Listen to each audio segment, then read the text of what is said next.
Now you, I'm sure, cannot see this. I'm going to start with this little piece of paper.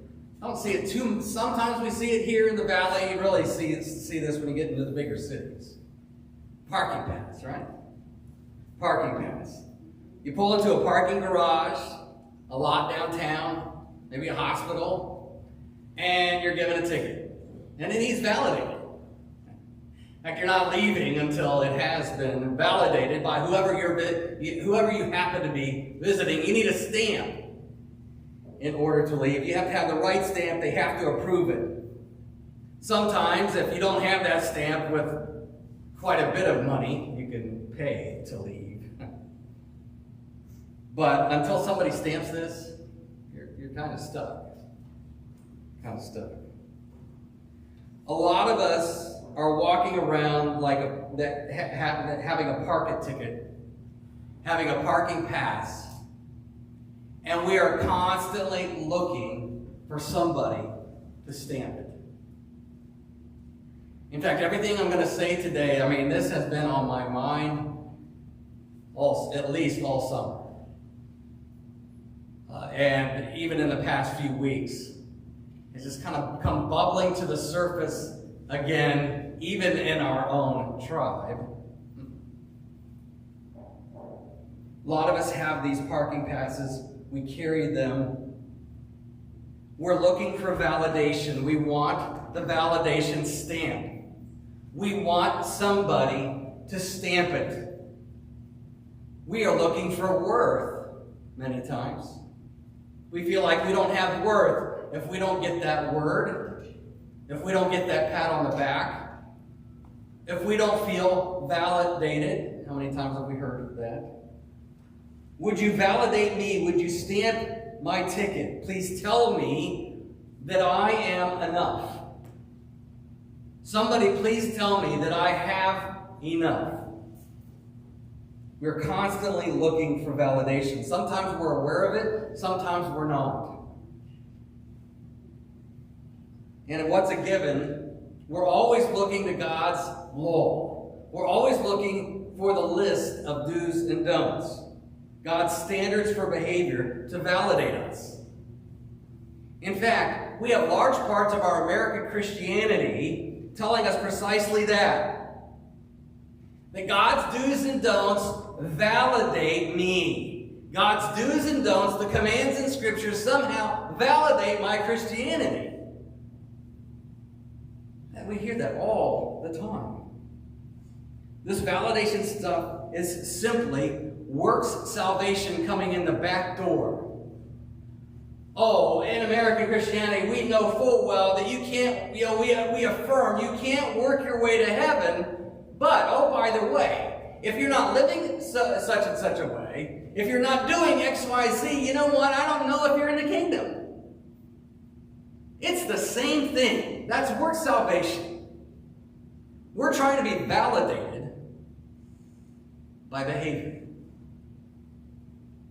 And we have Bible verses to go along with that. And pretty soon we find ourselves on a performance wheel. We find ourselves enslaved. We can look at it another way. We've been talking about what has you. What about who has you? This is the stuff that keeps you awake at night. Who has you?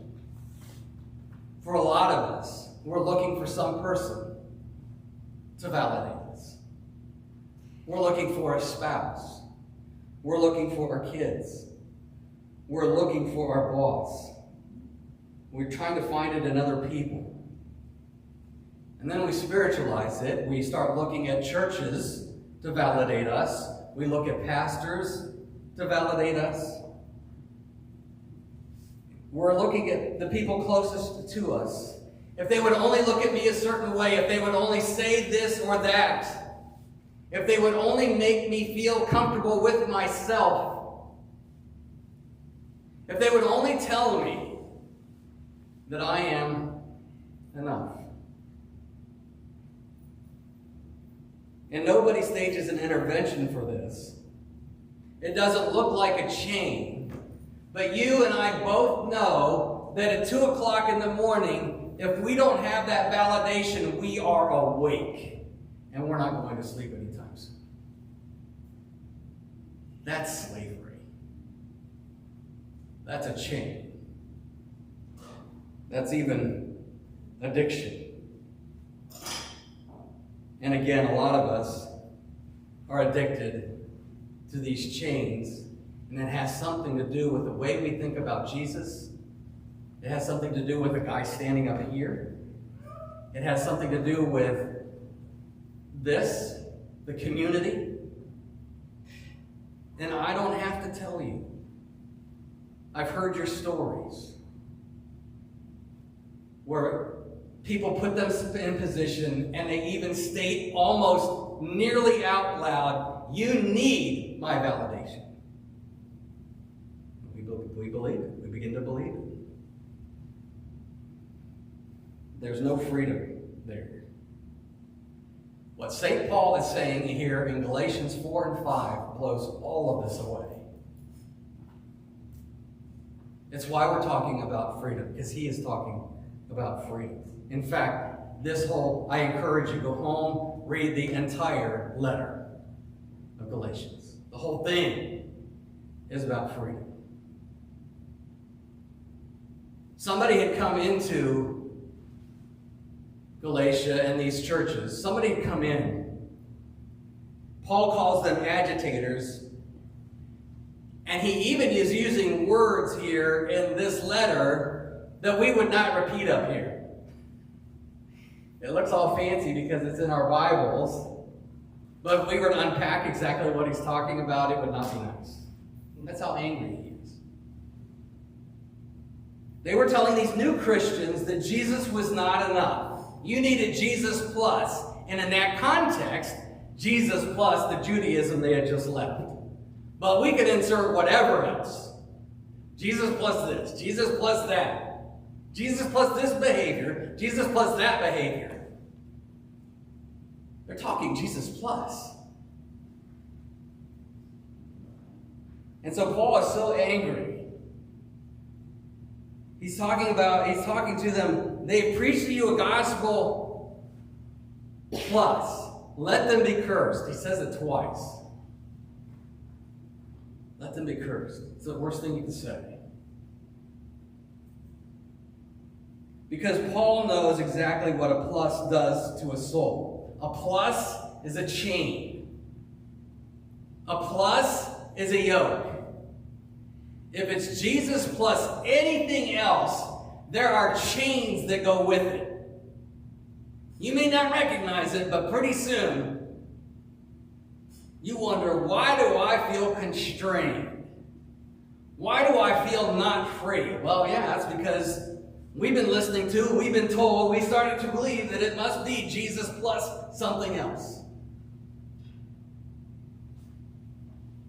So he tells the story. We just read it. Henry read it, or Oscar read it. Oscar read the story in Genesis. It tells these two stories of Hagar and Sarah. And Sarah is the one to whom God has promised. The promised one is coming. And they wait, and they wait, and they wait, and they wait, and they wait, and they wait, and Sarah's not getting any younger, and so they come up with this. They come up with a plan. She and Abraham come up with a plan. Okay, let's do this with Hagar. And so they have a son with Hagar, Ishmael. And God says, that's not what I was talking about. Because Abraham's like, here we go. Here's my firstborn son. And God's like, no, this is not what I'm talking about. Because God had said all along, I'm going to be the one to provide this heir. And yes, Ishmael's going to be great. He's going to have lots of land. We're going to make a nation. We're going to fill the earth with Ishmael too. But that's not the son of promise. And so finally, Sarah's 90, Abraham's 100, and the son of promise is born. And you hear the story. She names him Laughter because only God could do this. Yes, only God could do this. He puts Sarah and Abraham in a position where they can make no mistake this is God's doing. She's 90 and having a kid. That doesn't happen. The impossible happens. Watch what Paul does, though, because he says this is the whole thing. Hagar was a slave. She was the servant in Abraham's household, apparently the main one. Ishmael was a son by human effort. It was by their plans. This is something that had come through the concoction. They dreamed this up. So Ishmael becomes kind of the symbol here for human effort. Paul draws on that in this story. Human effort is all part of being enslaved. It's all part of being in chains. You want validation, and you're trying to get validation, and you're trying to work for your validation. The only end in that is slavery. God's commands, and he's including that here. He talks about the law. God's commands, the do's and don'ts of Scripture. If you're looking for your validation there, you're in for a tough time because slavery is the end result of that. But he starts talking about Isaac, and Isaac lines up with grace. God's doing God's initiative. What God is doing through promise. Paul uses that word here, promise. It's whatever the flesh is doing, whatever I'm doing on my own effort, trying to obey, trying to serve, everything I'm trying to do in order to be validated, versus promise. Something I can't do, something only God can do, something that's given to me as a gift in grace. And so this is what he says. Paul lines Isaac up with the Spirit, freedom, and a God who gives. The Spirit, or the Jerusalem above, is free. She's our mother. Therefore, brothers and sisters, we're not children of a slave, but of the free woman. See, what's the answer for people that are following teachers who are saying it's Jesus plus something else? It's not simply saying that's not the case. It is making sure and reminding us of who we are, our identity. You're not children of the slave woman. You didn't come to Christ this way. You don't live life this way. You're children of the free woman. You're children of grace. You're children of the promise. It's all Jesus doing.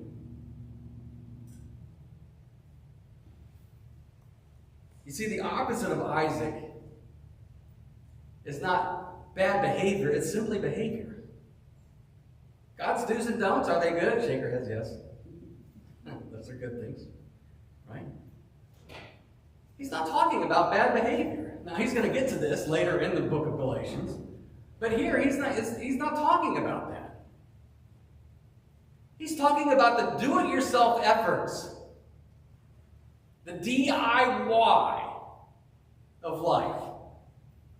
As if my relationship with God is based on DIY. You ever seen the Home Depot commercials? The Lowe's commercials? It's all about DIY. IKEA. They built a billion-dollar empire with DIY. When we begin, we live in that society, we live in that culture, and we begin to believe, my relationship with Jesus must be DIY. It doesn't work that way. The opposite of the free son is the son that's been according to flesh, and flesh is repeated over and over and over in this passage. And flesh, oftentimes, when we start talking about flesh, and you'll see this, you go out to the internet, you do this. Don't do this. But you want to, everybody's talking about flesh as if it's all the bad behavior, the immorality, the lack of self-control. And yes, there are places, in fact, there's, again, further down in Galatians, Paul's going to talk about flesh that way, but it's not here. Because he's talking about what's the root problem. Even with the sexual immorality, even with the lack of self-control, even with the lack of forgiveness and all the other stuff he's going to talk about, it's this.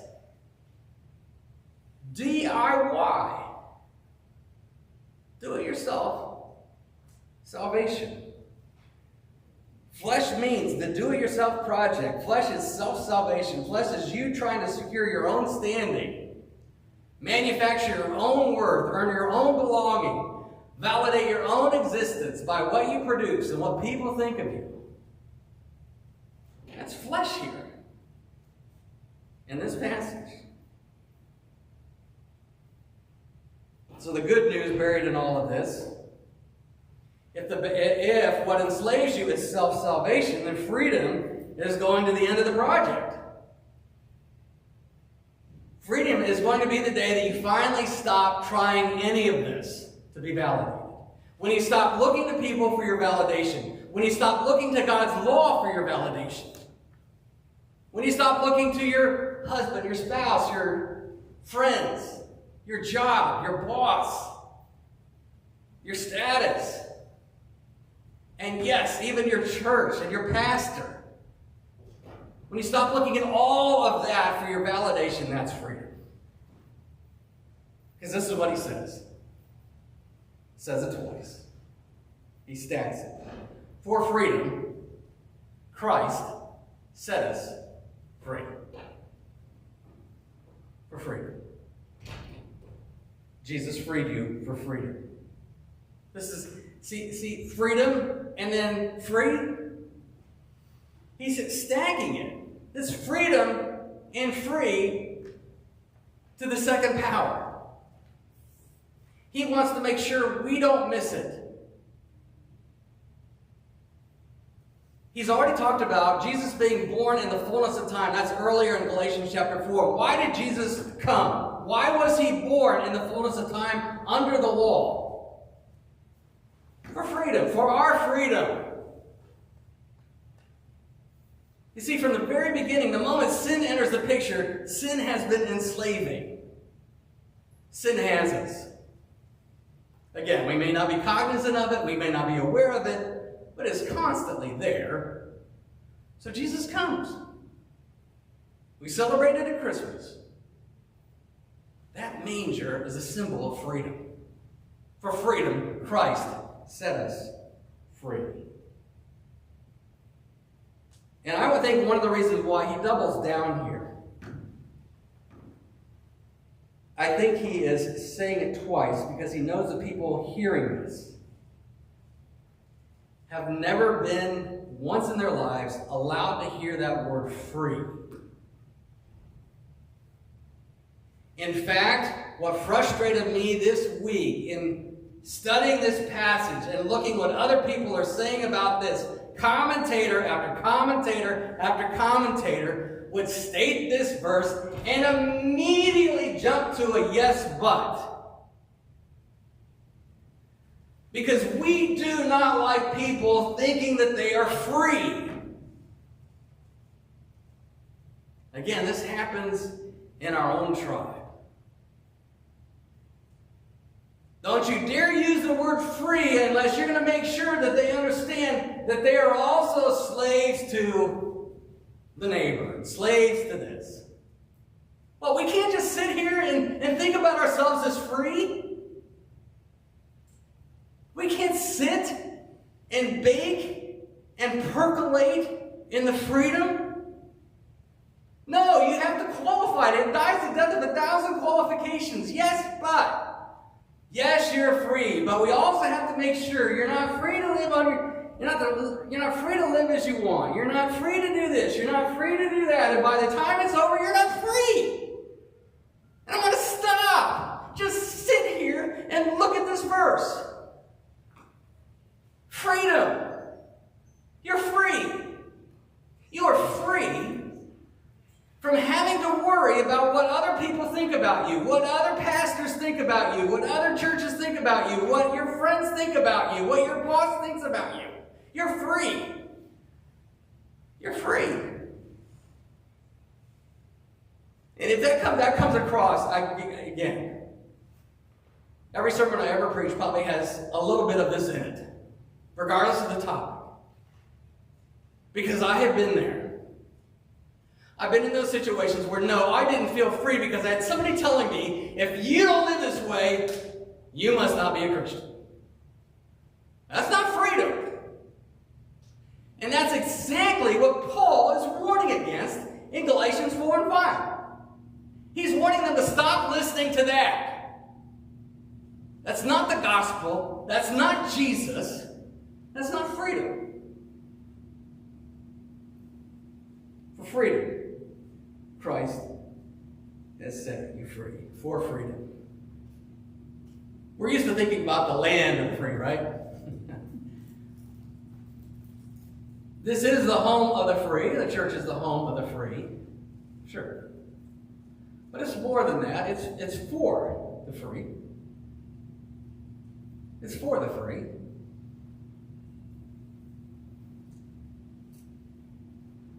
Paul says for freedom. There's a purpose and an intention. Jesus wants this for you. He desires you to be free. Think about that. He loves you so much, he wants that for you. Your freedom. Your freedom. Now, here's where things tend to get derailed, and again, I brought this up.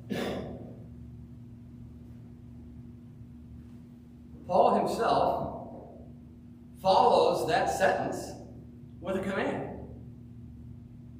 But what's totally missed is what he's saying with the command. Listen to this. For freedom, Christ set us free. And then he says, stand firm. Don't submit again to a yoke of slavery. In other words, just as I have doubled down on freedom here, double down on your freedom. When you hear guys talking this way, Jesus plus this, Jesus plus that, in order for you to be a good Christian, stand firm. You ignore it. You sit there, you stand in your freedom. You bask in your freedom that Jesus has given to you. When you hear people talking this way, stop getting your validation from whoever. Whether it's your spouse, whether it's your kids, whether it's your parents, whether it's your boss. Stand firm. Don't go there. Your validation isn't there. You've been set free from.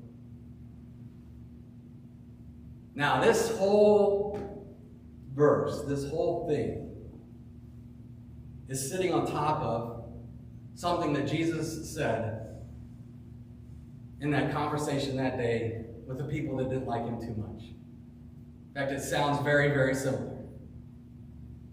For freedom, Christ has set us free. John 8:36. If the Son sets you free, you really will be free. If who sets you free? The Son. Who's the Son? Jesus. What does Jesus say? You're free. What does Jesus say? You're free. Free. I'm free. Everybody say that. I'm free. I'm free.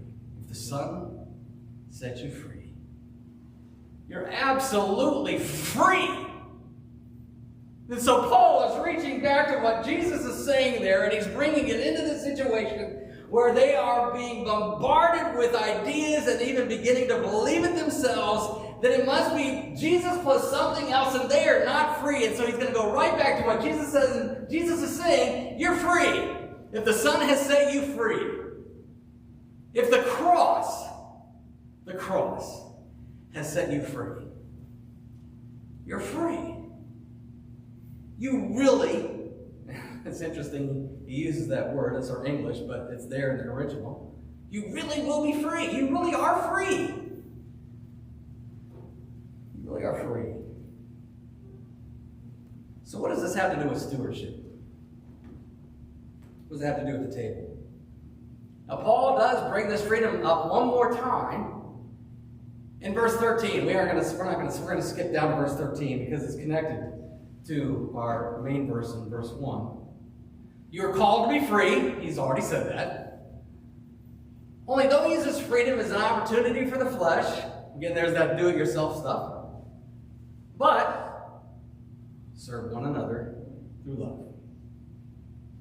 Your freedom becomes freedom for somebody else. Funny how that works. Somehow that's a line that got missed along the way. Our freedom should not be somebody else's slavery.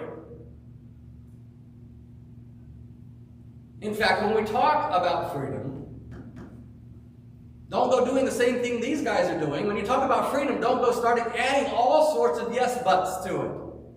Are people going to feel free if you're the one adding the yes buts? If you're the one adding qualifications to the freedom? No.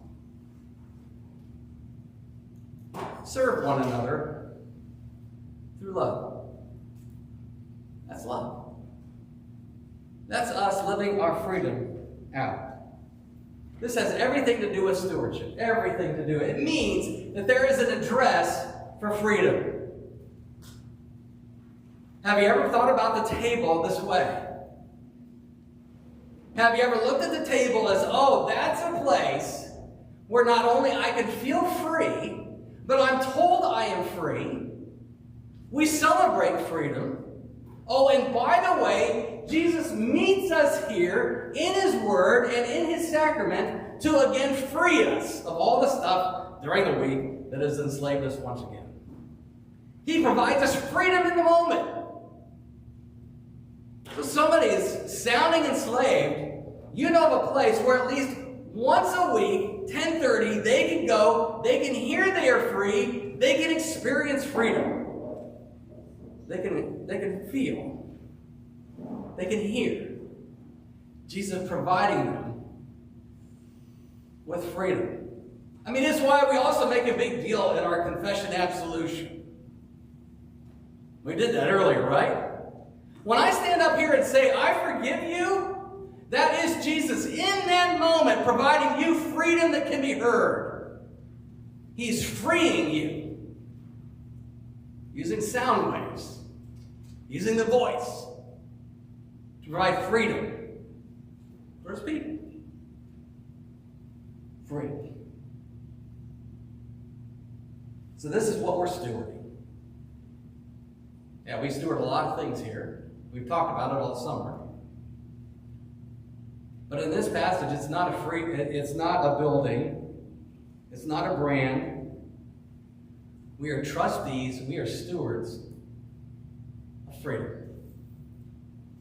We better make sure that when people walk through those doors, that they're not going to get a word of enslavement. That they're not going to hear stuff that binds. That they're not going to hear the chains. That what they hear, what they're going to hear when they walk through those doors is freedom. So if you came here this morning in chains, it's worth hearing one more time. For freedom, Christ set you free. So, those tickets we talked about, the ones we walk around looking for people to stamp, would you stamp this? I don't feel like I'm enough today. I don't feel like I'm a very good Christian today. I don't think Jesus loves me today. Put the ticket away and throw it away. Because Christ, Paul, the whole scriptures are saying, you don't need this. Jesus is your validation.